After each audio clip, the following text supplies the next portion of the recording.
Damn sneaky, I lost you. I bet you rue the day you come into Birdell Tolly's yard. And I be dogged. If I don't beat all.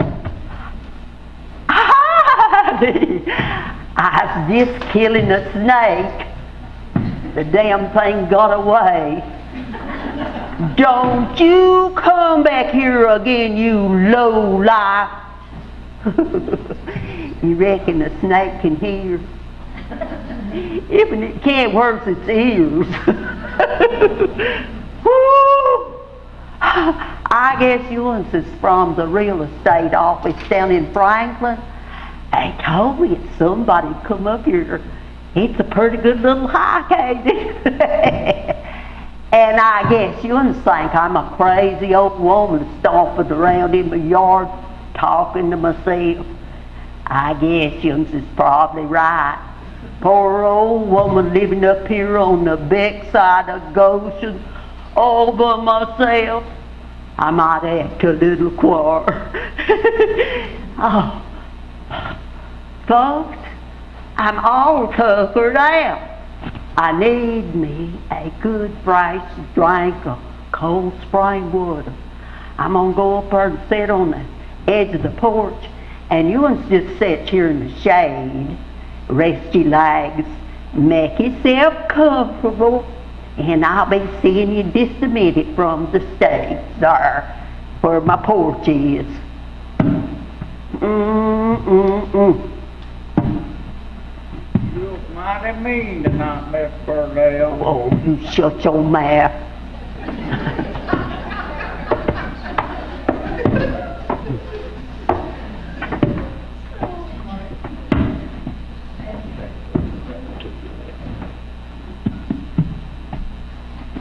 There's my water.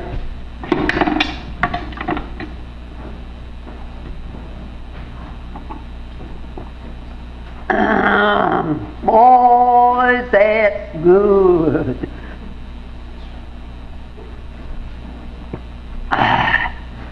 You know the water in that bucket right there? It come from a spring way up there in the cove.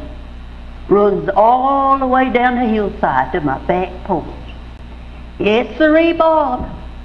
All the way down to my back porch through these hollered out pine logs. My Wesley, he's the one that done that. Wesley was my husband. He was a wondrous clever man. That man could make anything. I like to come out here and sit in the evening, watch a day turn to twilight, watch the birds go to their nests, listen to my chickens fussing in the trees back there. They like to roost in that big old locust. Oh, listen, you can hear the rain crows. To-hoo, to-hoo.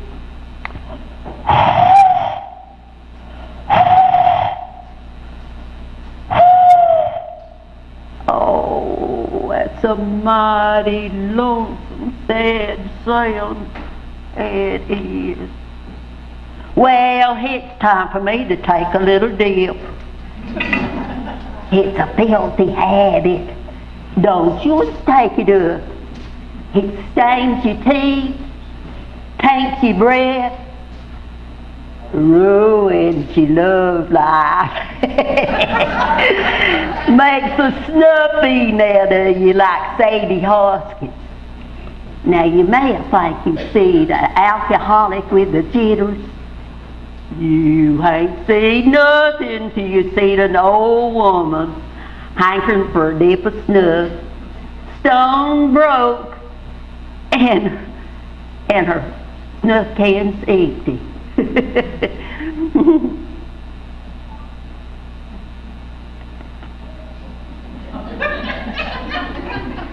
Now I hear that snuff ain't nothing but the leavings on the floor of a tobacco barn. You know, 80 a sister to Sadie. That's nothing, you know. Well, Andy's boy, Sandy, he went off down to Winston-Salem, got him a job in the cigarette factory down there. Yeah, he's the one that told me yet. He said, boy, they just shovel it up off the floor, and then they put it on these big screens, sift it around real good to get the rat duty out of it, don't you know?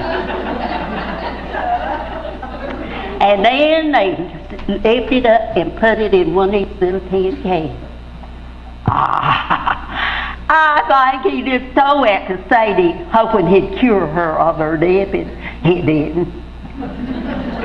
Well, it's a late time of the day to start thinking about such as that. But, and anyhow, I just take this little bit, and it just brightens my spirits up some, wakes me up a bit. Now, folks, I don't get much company up here, so you just have to make allowance for my poor manners. I used to be folks a-coming all the time. Me and Ruth, my sisters, and their youngins, and Albert and Asbury, my two boys. Now, they kept things a-jumping, I tell you. Oh, when we lived down in Hazel Creek, them boys had to still making music, and they'd bring our girls up here when they was playing. And folks would tell me they could hear Albert's banjo all the way down to Proctor. But all that's changed now. Ain't even no Proctor no more. Albert, he got killed in World War II in the South Pacific. Asbury got caught running moonshine over to Knoxville on the Kingston Pike. Me and Ruth, they's both dead now. And our youngins has moved to the city, to Hickory, High Point, Greensboro, and Detroit. Woo, peace. And Wesley, he's been gone now about 5 years. And was one daughter, Abilene. She's living down in Clayton, the last I hear. She's still alive as far as I know, but I don't never see her. No, it's just poor old me up here on Goshen all by myself. Now, you know that snake I was talking to when you come up? I think it was a copperhead. I ain't for sure. Yeah, it could have been harmless too, but I ain't one of them that goes around looking to see what they are. But now Wesley, he would. Oh yes, Wesley. He'd pick them up with his hands. He'd bring them in the house. Sometimes he'd wrap them around his neck. Me, I was having a connection. And he'd say to me, now Birdie, that's what he always called me, Birdie. Birdie, this is a hog snake and it's harmless. Don't kill it now. And he'd take it out to the corn crib, turn it loose, and he'd catch rats. I'd see that old feller every once in a while when I was out there getting corn for the mule, or when I was forking down hay for the cow. And he'd usually try to hide, but if he couldn't get away, that thing would swell up, make this awful huffing, puffing sound. Oh, it scared me a mite. But Wesley said, "Aw, Birdie, that's its only defense, is to swelling up like that and making that noise. And there's nothing for you to worry about. If it is too big for it to swallow, it couldn't hurt you." Well, I got used to it after a while. And I named him Jeremiah, after one of them prophets in the Bible. It was always a huffing and a puffing. At least Well, that's what it sounds to me like he's doing when he reads what he says. Now, there's an old preacher man down at the Holiness Church. The name of his church was the Church of Signs and Wonders. And that old Jasper, he put me in the mind of that hog snake on account of the way he could huff and puff. Yeah, he'd get up there and he'd say, "Now I'm a-telling ya, the time's a-coming up. The time is nigh."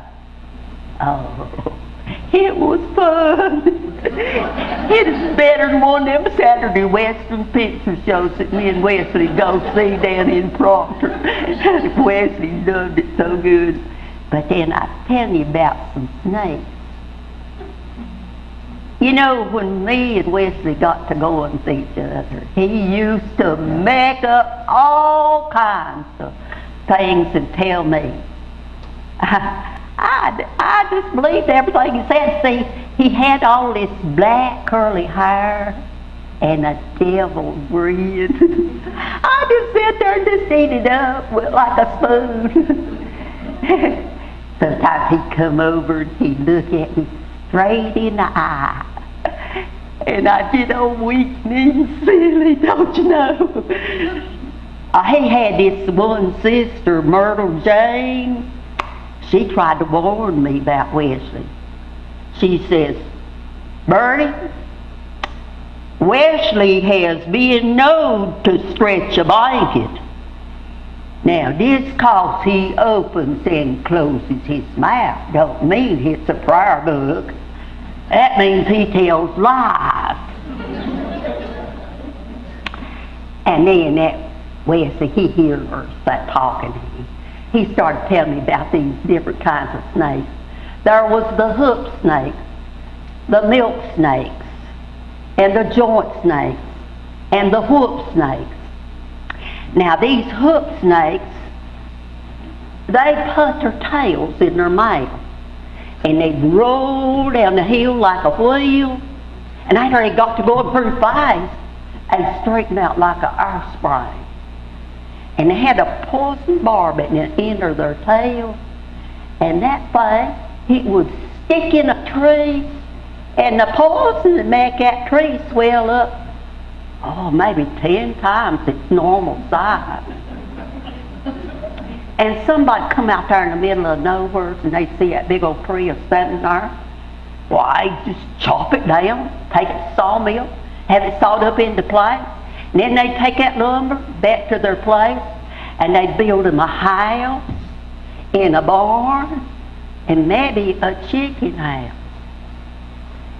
But when they went to paint it though, the turpentine that paint, he'd draw the poison out of that lumber of the house, and he'd begin to shrink. And them people just barely have time to get out there before he could squeeze them to death. Now, I believe that. Ain't that pitiful? When Wesley seen it, I believe that whopper, then he'd tell me about these milk snakes. Now, that's big old warty-looking, ugly snakes. Didn't have no teeth or nothing, but they was harmless. Except they'd go around and they'd milk a cow, and the cows liked it. Oh, yeah, they fell in love with them snakes and they'd follow them around. Ah, Wesley, you don't mean that, I said. Then he'd tell about these joint snakes. Now, them fellas, you could chop them up with an axe like this, and they grow back together for sundown. Yeah. See, the head was real smart, and he'd go around and he'd find them pieces and he'd put them back together. It's sort of like a freight train picking up boxcars. And then he'd tell about these whoop snakes. Now, them was the kind that would waylay you if you didn't go to church regular. Yeah. They'd take hold of your nose and pinch it real good and tight like this. Then they take her tails and just whoop the devil out of you. But Wesley said they had this little quaver in their voice and they could just whistle and sing so pretty. Oh, Wesley, it's hard to believe, I said. And then he wanted to tell me about these birds. And birds, they fly backwards and made beautiful music out of their butts.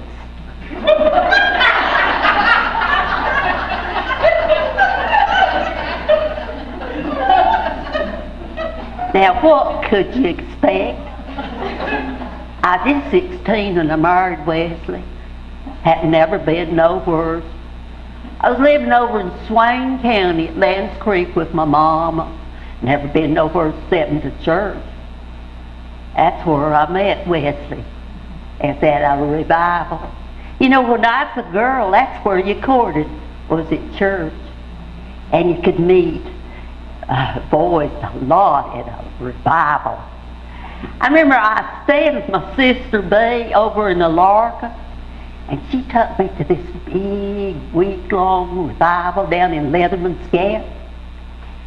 And there he was, all that black curly hair and that devil grin. I remember I was standing there and I was just singing, just as I am without one plea. And this wide-eyed Jasper with a white shirt and a string tie, he sidles up to me, takes hold of my songbook, starts singing along with me. And the next thing you know, we was outside in the darkness, walking and talking. The next night he showed up again. And when that old preacher, he started heaving in the sign about hellfire, damnation. Them young people, they just got up out of their seats and they just sneaked it outside in the dark. And then there's more walking in the dark. Oh, yeah. And the boy, he'd take hold of the girl's hand, and a little bit more, you'd hear its little buzzing sound, don't you know?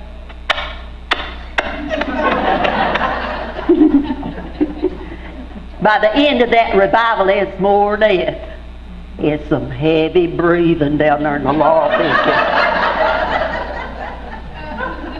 But some of them young people, they'd get back up and they'd come back into church and they'd march right straight up to the mourner's bench and get saved. See, maybe they didn't have no sense when they went out there in the dark. But when they come back in, they had a few. But not me. I was a good girl. Or maybe it was Wesley. He is a good boy. But anyhow, at the end of that revival, we was engaged. And in a month, we was married. And the first place that we lived, it was down in Hazel Creek. Folks, I'm telling you, that was the prettiest place that God ever made. Did you notice that I said was? It's gone now. It's the rebar. It's gone, left nary a trace. But it was in 1914. Oh, I thought I was living in the Garden of Eden. See, the mountains, they just riz way up high and right back down to the ground. This great big old stretch of bottom land. A spunky little branch running through it. Oh, Wesley, he built us a little cabin there. Fixed us a big old porch where we'd sit out in the evening and watch the day turn to dark. Listen to the whoop of wheels and watch the fog come down. Now, I've been happy lots of times in my life, but that was the best. Wesley cleared that bottom land all the way down to the dirt, grubbed out all the stumps and the roots, don't you know? And you know, if somebody lived there afore us, 'cause there's an old chimney standing out there at the edge of the field, just standing there by itself. And the ground, it'd been worked at some time or other, 'cause it was soft, rich, black dirt. Wesley planted 20 acres of corn, fixed me a little garden, and it was the prettiest thing you ever see. And I raised lettuce and onions, cucumbers and beets, blue pole beans, New York taters, squash and pumpkins, and tomatoes and corn, pumpkins, Kershaw, and hillside. Woo! Just covered in blackbirds. And the branch, it had speckled trout in it. Everything in the world that anybody could want, right there. I had a little Guernsey cow and a mule and 15 Plymouth Rock chickens and an old blue tick hound named Andy.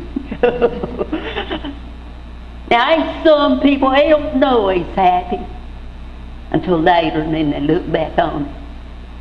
But me and Wesley, we noticed then. But you know, we didn't talk about it much. I think that sometimes people can ruin things talking them to death. But one evening, we were sitting out there on the porch, and summer breeze would blow up the smell of honeysuckle and cedar. We was looking down that little holler. All of a sudden, Wesley said, "Well, it's time for us to consecrate the garden." "Do what?" I said. "Consecrate the garden." "Now, Wesley, what are you talking about? What do you mean?" And he said, "Well, it's kind of like a blessing," he said. "It's to make sure that your garden's fertile." It was amazing the way he could talk. I thought he wanted to pray. And I asked him if he wanted me to get the Bible. And he said, no. And he comes over and he looks at me in the eyes and he said, "Birdie," you know that's what he always called me, "have you never heard of consecrating the garden?" "No," I said. "Well, it's an old custom. It come from Ireland. It's to make sure that your garden thrives."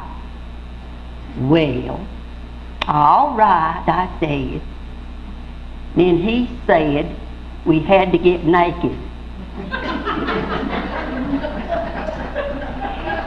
I hope I ain't offending you or nothing, but that's what he said, that we had to go out in the garden and have wanton, carnal knowledge of each other.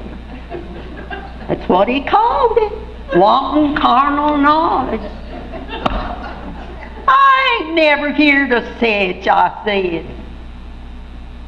He comes over to me and looks at me in the eye and he says, "Birdie, do you want a good garden?"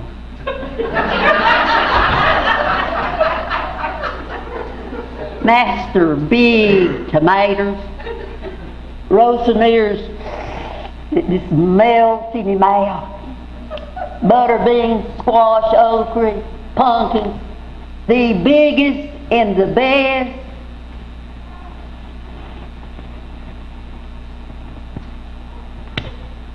Well, sir, I done it.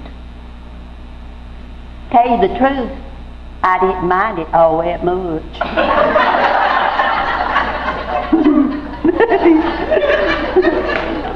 Well, you see, we was young and real taken with each other. Even you know what I mean. So we consecrate that garden every night. All spring. Sometimes it's several times a night.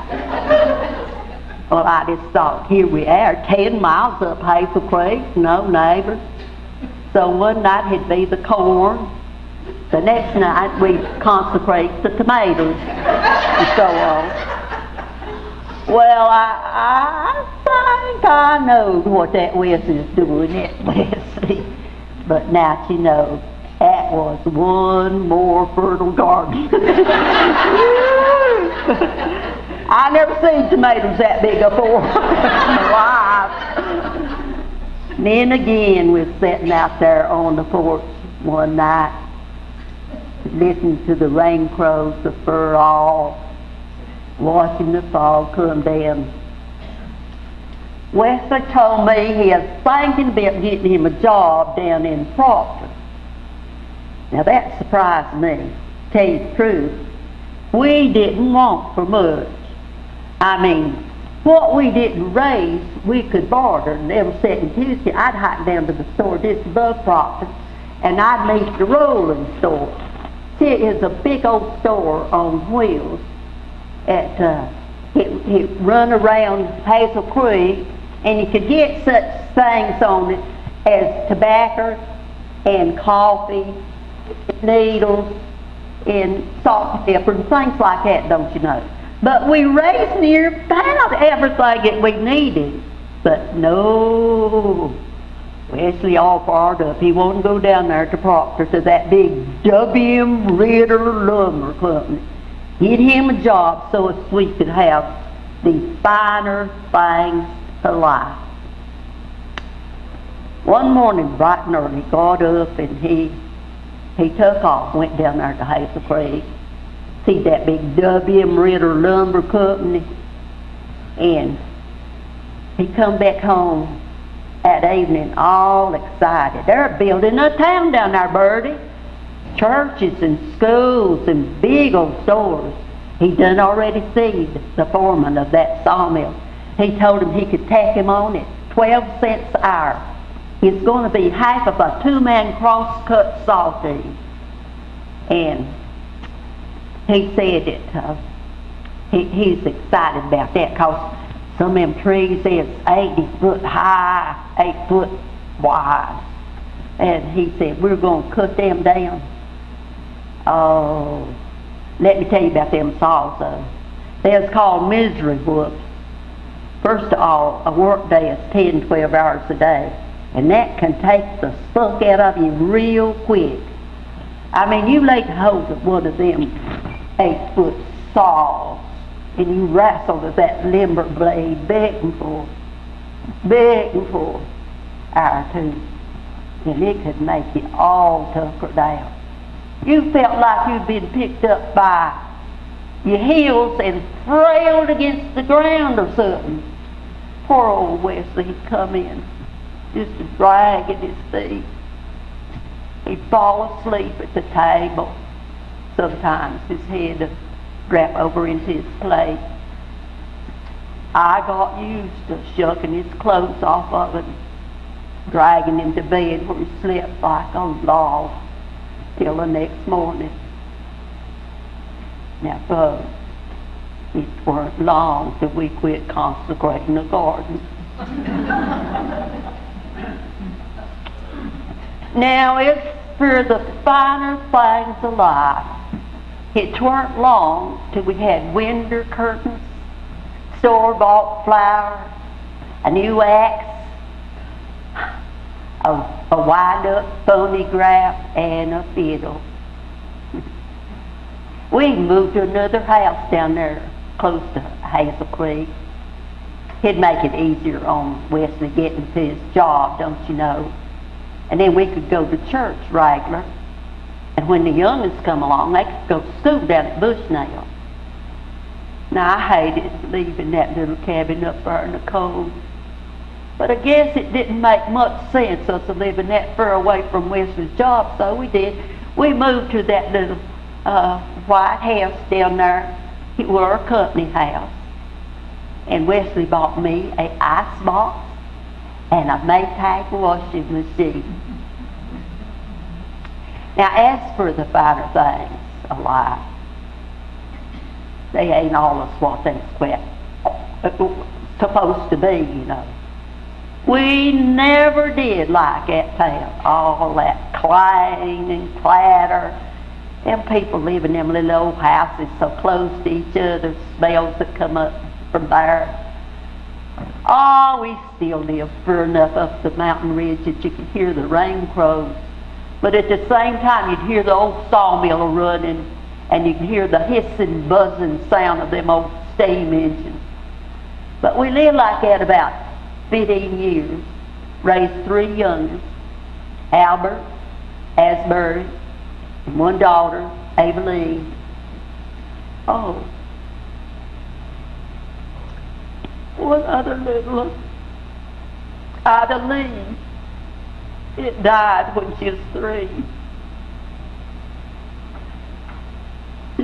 She is what the doctors call a blue baby. Something wrong with her little heart. Wesley liked that job for a while. I guess it is a satisfying thing, seeing big old trees are falling down. Wesley talked about it sometimes. He'd say, thunder, them big trees are falling, and the bigness of it all. Big stacks of lumber and creeks just plumb jam full of floating timber. But then, bad things started happening. One evening night of work, Wesley come home. Said he wanted to go up in the holler the next day, which is a Sunday. He'd got awful quiet lately. No lagging, cutting up like usual. And that fiddle that he bought, he loved to play it when he got it, but now he never touched it. Never even looked at it. So next morning, bright and early, I got up and I fixed us a basket of fried chicken, tater salad, cornbread, jar of buttermilk, and throwed in a few apples. And we took off. We climbed that mountain, went on up there for that little cabin where we got started out woods. And you know, out there in the field, standing by itself with that old chimney, standing there by itself. And on the hillside, under the apple tree, pretty close to the cabin, where our little baby laying sleeping.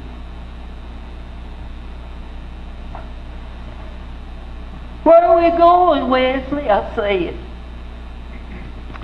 I'm going up here far enough I can see into Georgia and Tennessee, he said. Boy, them young ones said just plumb wore out time we got to the top of that mountain ridge. Oh, what an awful sight it was.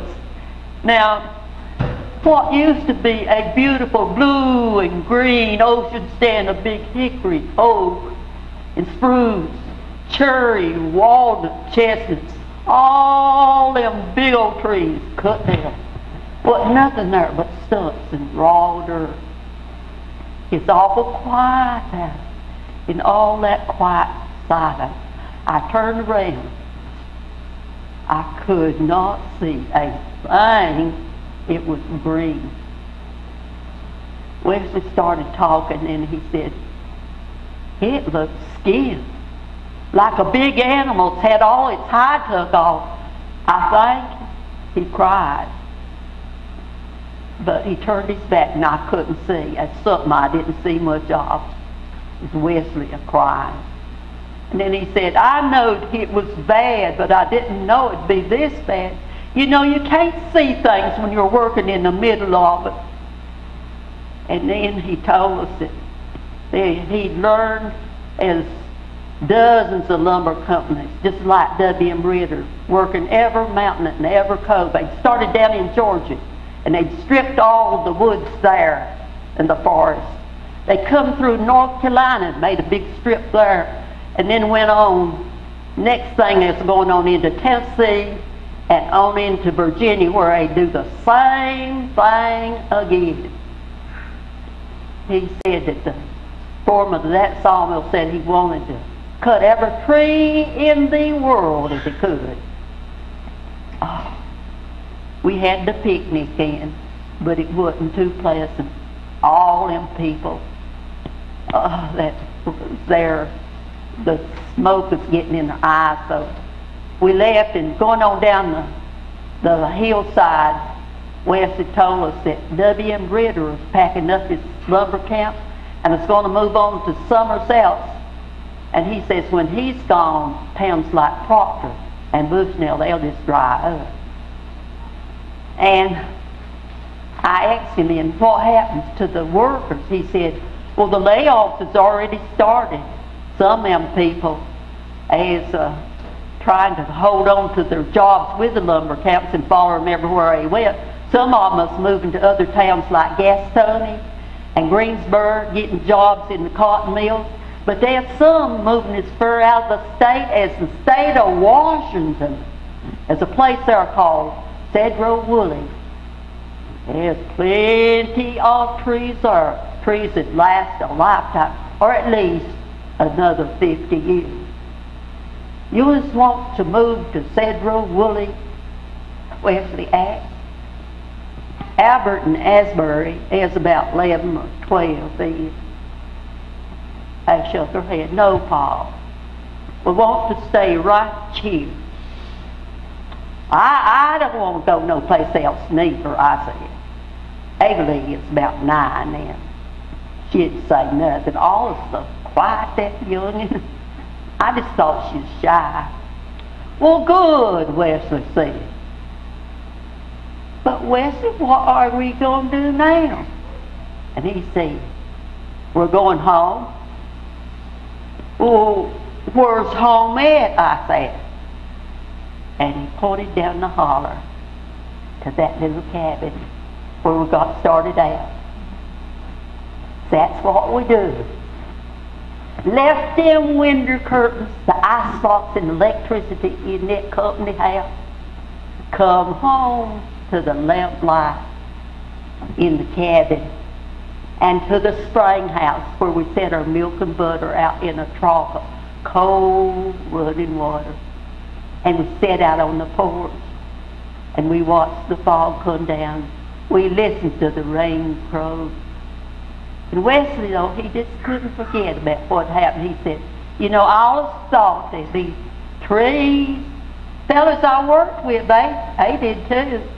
I'm just ashamed. Shame I didn't know no better than I just let somebody take a hold of it and just ruin the whole being there. Well, soon after that, Wesley got to making furniture. He made this little rocking chair right here. And he made a lot of other little cane bottom chairs. And we took them down to Proctor and Bushnell, sell them or barter with them. And Wesley also farmed some on the side. Aileen was about 15 then, and she took a job as a housekeeper to this widow living down in Bushnell and finished school down there. The boys, they got jobs in Proctor too, and they come up on the weekends though to see us. And you know, that's still making music, and boys are so smart, and they could play just about any kind of musical instrument, but mostly just banjo and guitar. And they dress up in these plaid shirts like as cowboys with big tall hats. And then they got to playing for dances, and that made them happy. They called themselves the Hazel Creek Ramblers. And they're just having a real good, wonderful time. And everything was so good. And you know, when me and Wesley is up here on warm summer nights by ourselves, we got to concentrate in the garden again. Oh, it was so wonderful to be there. Everything that I loved was right there in that little cove. I want to take care of so much so of that cabinet. Nothing in the world would ever happen to it again. And so everything was just wonderful for all of us till the day the TDA man comes. But folks, I got to go feed my chickens, so I'm going to let you take a break if you want to walk around a little bit. I'll be back in about 10 minutes. So, you have a good time together. So glad you came.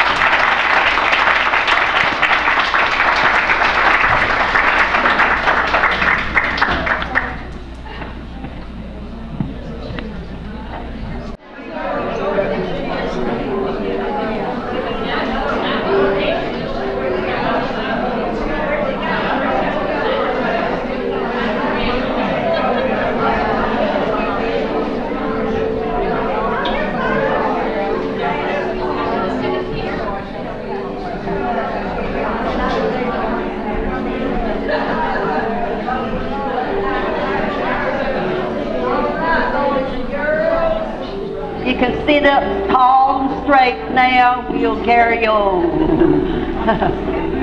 You know, I told you everything was wonderful for our family. We was just getting along so good. And Wesley and me, we started consecrating the garden again. And everything's just wonderful. But that old TVA man, he come up and he looked like he fell in a briar patch or something. The way he was marked up and scratched. Maybe he got in a laurel thicket or something too. He was carrying his coat flung over his shoulder like this and had something in his hand. It looked like a big rolled up window shade. It turned out to be a mouth. I was holding my dulcimer on my lap when he come up. And just as quick as he seated, he said he'd like to buy it from me. Said he had him a collection of rustic musical instruments at his house, and he'd fit in with them real good. Wesley was out in his little workshop in the barn when he come up, and he heard him a-talking then, and he come on in the house. And just as soon as Wesley showed up, the Peckerwood started into his big speech that he had brung us a wonderful opportunity. And then he unrolled his mouth. Well, the long and the short of it was he wanted to buy our land. But I ain't for sure that buy is the right word. He went on to say that there's going to build a big dam in the region called Fontana, and when it is done, it'd help America to win the Great War. Now, me and Wesley, we had heard of Pearl Harbor and all, but I just didn't get the connection of winning the war and building that dam, and I asked about it, but the answer I got didn't make no sense to me. And then he said, aluminum, like his magic word. I didn't know what that meant neither, but he went on to say that with the building of the dam there'd be a lot of jobs opening up in this poverty-stricken region. And when the dam was finished, it would afford electricity to the area, and that would help with the war effort. Wesley told him we didn't want to sell our land. The Peckerwood, by that time, I didn't like him. He wouldn't look at you straight in the eye, and he smiled a lot. I think he thought I was comical in some way. So Wesley told him that we didn't want to sell our land, and he said we didn't have a choice. That the government had authorized him to acquire land and we would be relocated. Oh, me and Wesley was so confused. Wesley said, why? And the Peckerwood, he said, because of the water. We just stared at it. And then he said, the water was going to cover our land. We just gawked at him then. And he said, well, we maybe just wasn't ready right then, but he could come back a little later to give us the sign. Wesley told him, what if we just don't agree to sign? And the Peckerwood said, why, Mr. Charlie, that'd be so unpatriotic. You do want us to win the war, don't you? And he went on to say that with the building of the dam, there'd be a lot of steady jobs opening up. And he figured a good steady job would give you people a sense of pride. For me, I thought we already had that. West told him, I ain't for sure that flood my land's going to win the war. What if we just won't move? And the Peckerwood said, then we are authorized to remove you. Then he hadn't said nothing serious, turned back around to me and asked me if I wanted to sell my Dulcimer. Went on to say he had a lot of quaint items that he had gathered from the mountain people. No, I said, my Dulcimer ain't for sale neither. Well, he was about to get his coat and things, take on down the holler and leave. And that Wesley pops up and he said, maybe you'd like to buy a swinette. Oh, my Lord, I thought, surely he ain't going to pull his old chestnut on this old Peckerwood. He won't take the bait. But he did. He pulled out his little notebook and his writing pen and everything, and Wesley said he'd copy it down, that notebook. Is this a percussion or a wind instrument? The Peckerwood said. And Wesley said, oh, I don't know if you mean do you blow in it or hit it. Most of the people around here, they squeeze them. He said, he looked at me and winked and he said, ain't that right, Birdie? And I said, yeah. You squeeze them. The Peckerwood, he's writing everything down that Wesley said. Well, what shape is this thing, he said. Well, I see rounders, but mostly they're square, he said. And that goes down in his notebook too. What is the size of this instrument?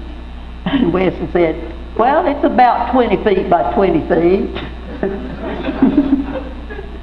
The Peckerwood, I thought that was going to bring him up, but he still kept writing. Well, how does this thing work, he said. And Wesley goes into big detail, I tell you. He says, you get your auger, and you make these little auger holes in the top of that swinette.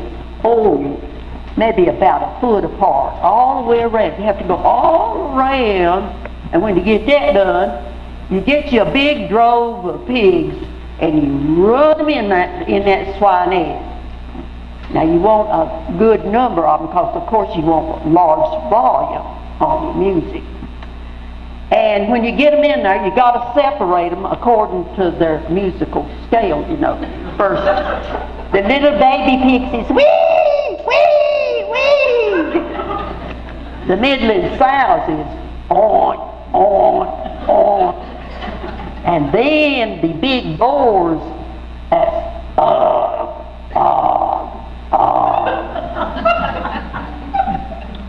Now you take their pigtails and put them through them auger holes and anchor them on the other side of the swinette all the way around now. Now you're just about ready to start, but you need you a set of pliers, one for each hand. Now the cording can get a little tricky, but you can do it with practice. I heard the old rugged cross played on the swinette one time, and it made me cry.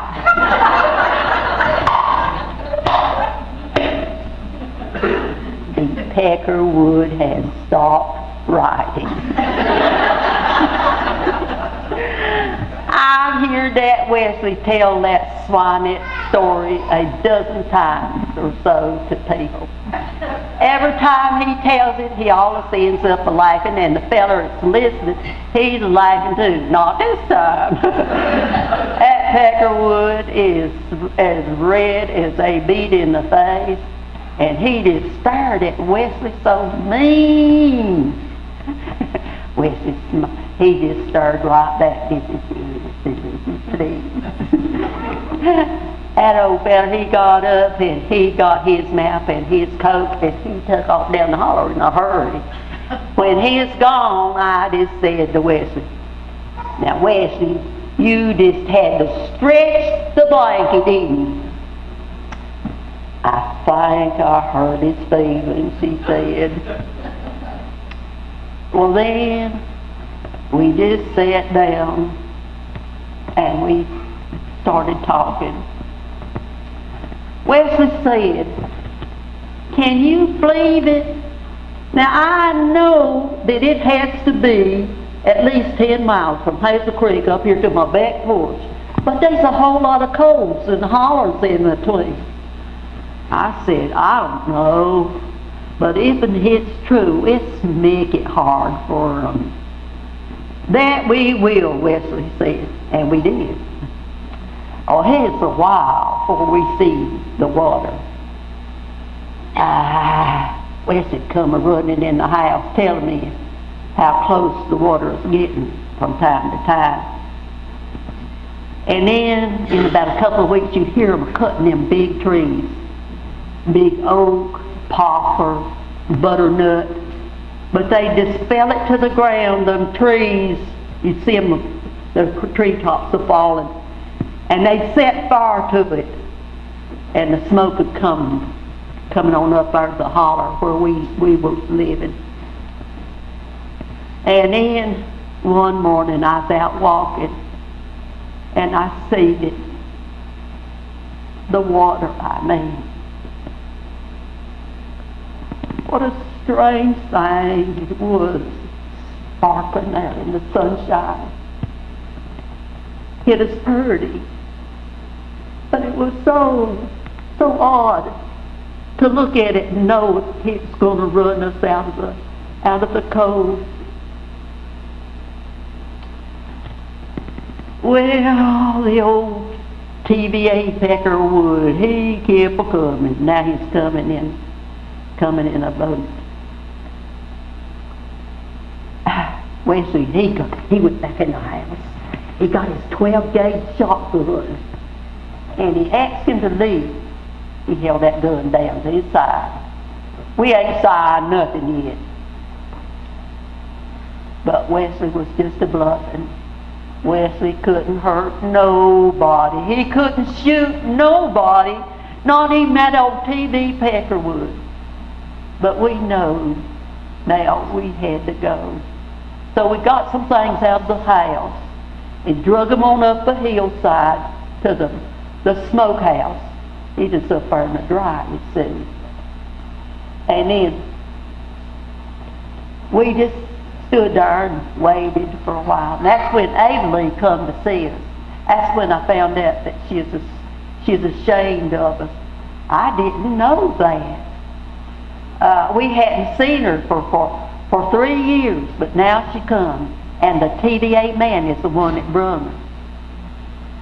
She asked us to leave like decent folks. Said people down in Proctor's talking about how stubborn we was and wouldn't leave. And she said she'd been so ashamed of us all these years, the way we dressed and talked, and how ignorant and backwards we was. And when she left, she said she never wanted to see us again. She was as good as her word. So we had to go. They took us and what little plunder we had and moved us over to this little town called Almond. There's a lot of people living over our end. Some of us living in tents. The TVA man gave Wesley a check, told him that we'd be so much better off in this community like that with other people. And the time would come when we would thank him. Not likely. Wesley told him, you run us out, I reckon, but our heart's still down there in the cold. That's what he told him. Our heart's still down there in the cold. He told me something else too, but I'll not go into that right now. Well, Wesley, he scouted around a lot, and he found his brother living over in Macon County, right near Leatherman's Gap. And so we stayed with him until Wesley and the boys could get a roof over our head up here on Goshen. One evening we were sitting out on the porch there. Wesley said, well, Birdie, you know that's what he always called me. It just looks like anything can happen, anything will go with us. I kind of know what he meant, and I said, Wesley, we left something else down there in the cove too. And he said, I know it. See, we was talking about our little Ida Lee down there under the apple tree near the cabin. Hey, move graves, he said. Maybe we could get somebody to move her over to Cowie, where my folks is buried. I thought about it. What it would be like both ways, if we moved her or if we let her stay. I mean, I just said, leave her be. In a way, it's like the place is still ours, as long as she's sleeping down there under the apple tree, close to the cabin. It's true, I think. Soon as the boys and Wesley got a roof over our place up here on Goshen, they took off early in the morning. They'd be gone all day. Come in, dragging in real late at night. I got to leaving their supper for them in the warming closet and fixing them a little sack of ham biscuits for them to take in the morning. And that went on about a week or two. Finally they come in, all low-headed, them boys. It's just playing with each other, elbowing one another, acting like little kids and giggling. And Wesley, he is nodding his head, grinning like a possum, patting his foot. Finally I just said, Wesley, you is a making moonshine, ain't you? Oh, boy, them boys got quiet. They looked like they was fit to be tied. And Wesley said, well, Birdie, whatever put such an idea in your head? Oh, he's just plumb shocked with it. Well, it's a lot of coming and going after that. You know, it turned out there's an old logging road up there on the mountain ridge. It come off all the way down to Nantahala. But it was so winding and so steep, but the boys called it the Winding Stairs. In about a week or so, Asbury brought home this old queer-looking truck. The rear end of it was all hiked up in the air, don't you know? Now, I tried to mind my own business, but I was curious. And of course, he was talking in front of me, and I see him loading them jugs of moonshine on the back of that truck. They loaded it so high that the rear end of the truck wasn't hiked up no more. And they'd leave out of here in the evening with the lights out on the truck, but the moon was peeking over the mountain ridge, and they was real jolly about it, singing, the moon's a-shining on the winding stairs. And they'd be gone about a couple of days or so, and then they'd come back all duded up in these cowboy vests, cowboy boots, big tall hats, and smoking cigars, of course, and course, they always brung me something too. I learned that there's a hauling to Atlanta. And Wesley's the best customer, though. He'd us over at the TVA project where them men is working 24 hours a day building that dam. And he told me one day, he said, there's having a morale problem over there. Well, I reckon so. Them people working 10 hours a day, 7 days a week, nothing to do on their off time. So they got to holding dances somewhere. And they called in these mountain bands to play for it. And my boys, it's the Hazel Creek Ramblers. It's one of the finest groups that played. So we had them a-coming and a-going. First we'd sell them some shine, and then we'd sing them a song. Oh, and boys, they'd sit out on the porch and they'd play for me and Wesley in the evening. They played my favorite song, one of my favorites, the Red River Valley. But you know, it almost made me a little sad because it made me think about our lost folks down there at Hazel Creek. You know, it's got that one line in it. From its valley, they say you are going. And that made me awful sad. But then they'd go on and they'd play Purdy Polly. Can I sleep in your barn tonight, mister? Sometimes I'd get my dulcimer out and I'd play this song about a little baby dying, put my little shoes away. And then we'd all cry, thinking about little Ida Lee down there sleeping under the water of Fontana now. But they'd cheer me up. They'd play my favorite song of all. Remember me when the candle lights are gleaming. You know, with all that money coming in, them boys never saved a nickel. I reckon mountain folks just never learned to save money. Wesley said, that's money that needs to be spent quick. Just seemed to burn a hole in his pocket. Yeah, I think he's feeling a little guilty about the way it's coming in. He wants to get rid of it real quick, and boy, did they spend it. Silk shirts, Stetson hats, Gibson guitars, spiffy little roadster. I still got some glad rags that they brung me. One time they took me over to the Grand Ole Opry in Nashville, Tennessee. And I met little Jimmy Dickens and Uncle Dave Macon, Roy Acuff and Farn Young. They shook my hand. Oh, we had the best time. Well, the boys, they got to play in regular over in Johnson City and in Knoxville, Tennessee. Wesley, he went off down to Atlanta. He got this thing about special blends of moonshine. And he got a recipe in Atlanta for what was called cherry bounce. It wasn't nothing but just some moonshine with a little cherry juice poured in it.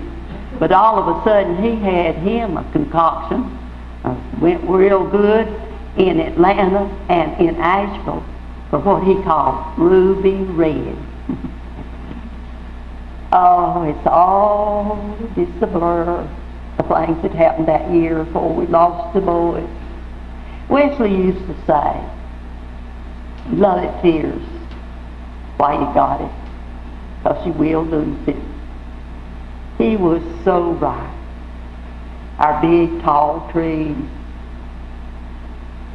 the lost cove in Hazel Creek, Ida Lee, now both boys gone. Everett got drafted 6 months before the war ended. He was sent to the South Seas. I got 2 letters from him before he was killed in Iwo Jima. I just thought, well, I still got Asbury. See, his 4F on account of a bad back. But one evening he was running moonshine over to Knoxville, and some federal agents waylaid him on the Kingston Pike. All of a sudden, it was just me and Wesley up here by ourselves. Wesley got so quiet he wouldn't go nowhere. He took it awful hard losing his boys. And He put their musical instruments, the guitar, the banjos, the fiddle, all of them. He put them up in the attic. Didn't play no more, except some evening I'd ask him to play me a piece. Then we got to sitting out on the porch, and the lightning bugs was out.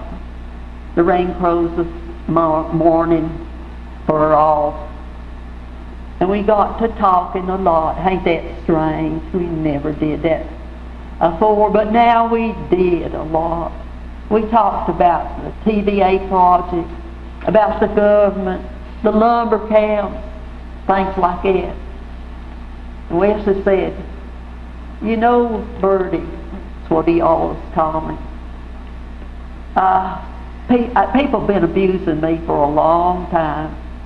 I tried my best to be accommodating, but they just wait a while and then they start abusing me again.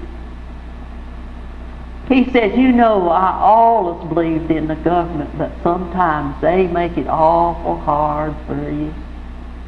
He said, I always believed in justice, but the people at the lumber camp learned me. If I wanted justice, I had to go after it myself. So that's why I got to making that moonshine. I wanted to get back what was due me. Oh. Wesley still told them big whoppers too. Only difference is I knowed it now. One evening he told me there's a big animal over in the park. It stayed up in the treetops, had a mouth like an alligator, and it ate tourists. He said he didn't bother nobody much except them that wore plaid shorts and sunglasses and carried cameras.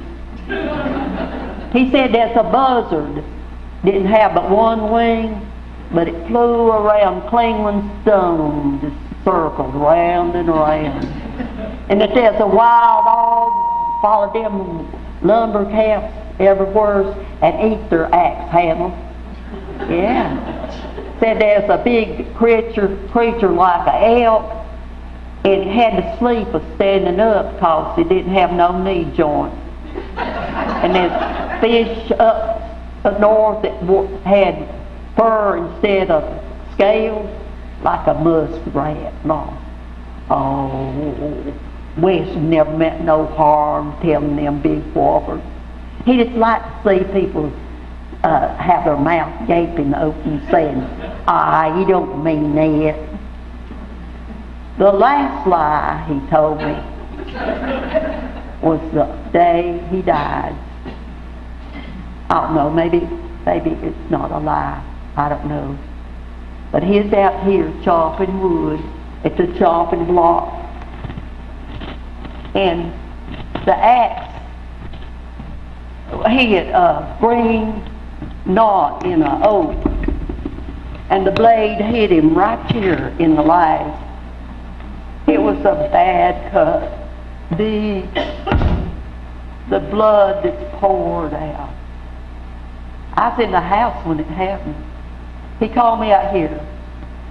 He wasn't scared or nothing. He just said, Birdie, come here. I come out and I seen him laying on the ground right aside of that axe. I know that nothing could be done. It's 10 miles from any neighbor, no car, no phone. I run around like a chicken that's head cut off. Oh, Lord, please. Please have mercy, I said. He asked me to come and sit down beside of him. And I did. He took my hand. He did. And he looked up at me, smiled, he said, listen, Birdie, you know, that's what he always called me, Birdie. I'll see you again, sweetheart, he said. That's the nice thing he said. And then he was gone.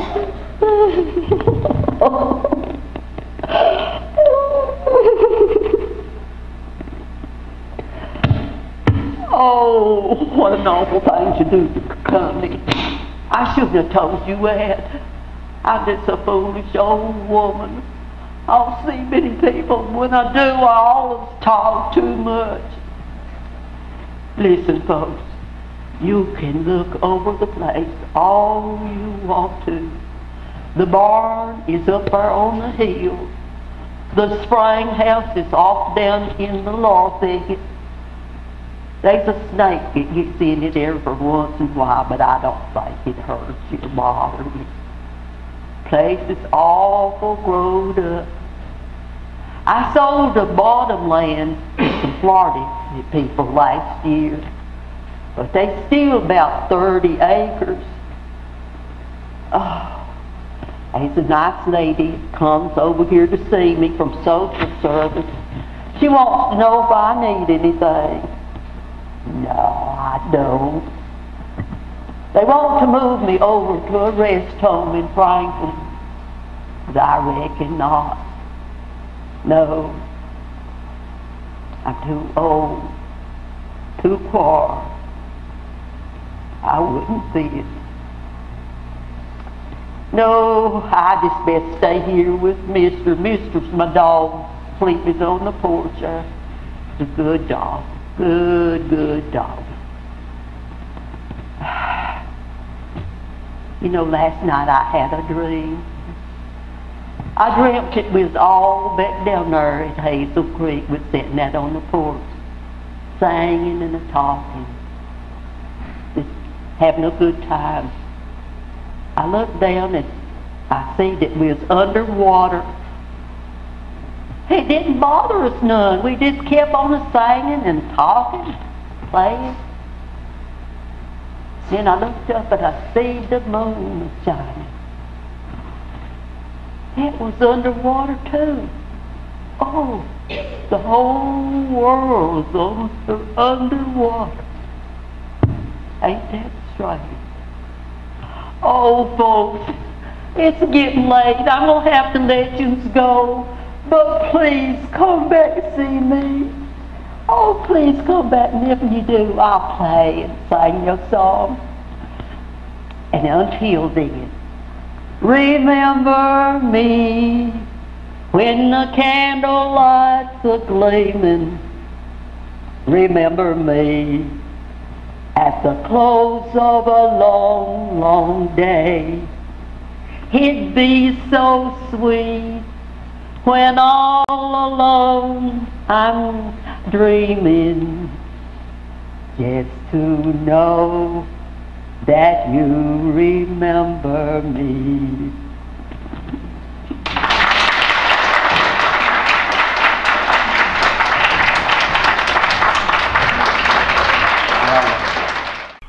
Hello, I'm Bill Tate with Caldwell County Now and Then on Facebook, where I have restored thousands of photos of Lenoir and Caldwell County, some of them going back into the 1890s. There's some videos on there as well. I'm also on the board of directors of our Caldwell Heritage Museum, and if you appreciate what we do, please consider donating your time, become a volunteer. We would really appreciate it. Thank you so much.